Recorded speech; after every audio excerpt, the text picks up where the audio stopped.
បាញ់រៃរំប្រាំទៀតទេបើនឹងប្រត់ហើយសូមគុំធ្វើឲ្យខ្ញុំខូចចិត្តព្រោះត្បិនតែពីងវាចាចេះលួងលោមមកក្នុងខ្លោចផ្សាដោយសារសំដីមិនបាញ់រៃរំប្រាំទៀតទេបើនឹងប្រត់ហើយសូមគុំធ្វើឲ្យខ្ញុំរីករាយបើស្រីនាងបានអរចិនបងភ្លេងទៅគុំនៅអាណិតអានឹងធ្វើអ្វីនៃស្នេហ៍ខ្ញុំគ្មានខ្លឹមសារដោយសូរិយាអមរស្មីដោយមេឃនៅគួរឆ្ងាយពីផែនដីដោយស្រីផ្លាស់សំដីអិនមេត្តាមិនបាញ់រ៉ាយរ៉ាប្រាប់ទៀតទេបើនឹងប្រត់ហើយសូមគុំធ្វើឲ្យខ្ញុំទង់ថាស្នេហាដោយការយល់សមបងភ្លេងទៅគុំចង់ត្រឡំធ្វើអ្វី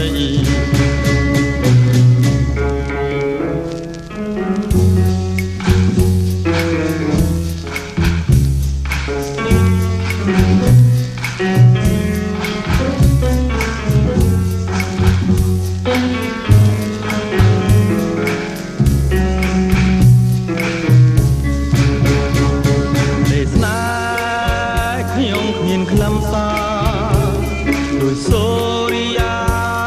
អាព្រះស្មីដោយមេឃនៅគួរឆ្ងាយពីផែនដីដោយស្រីផ្លាសំដីអិនមេត្តាមិនបាញ់រ៉ាយរ៉ាប្រាប់ទៀតទេបើនឹងប្រត់ហើយសូមគុំធ្វើឲ្យខ្ញុំទង់ថាស្នេហាដោយការយល់សមបងភ្លេងទៅគុំចង់ត្រឡំ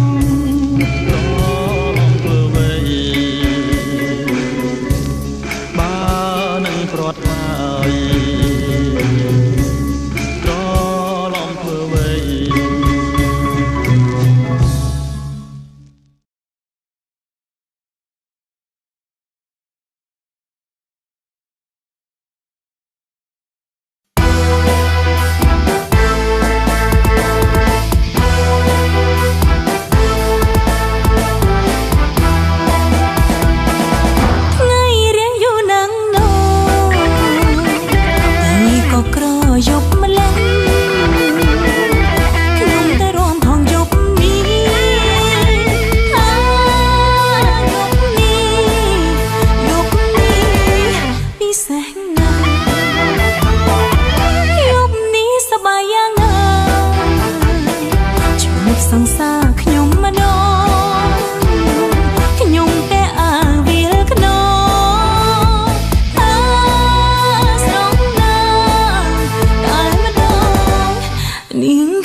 ខ្ញុំម្ដង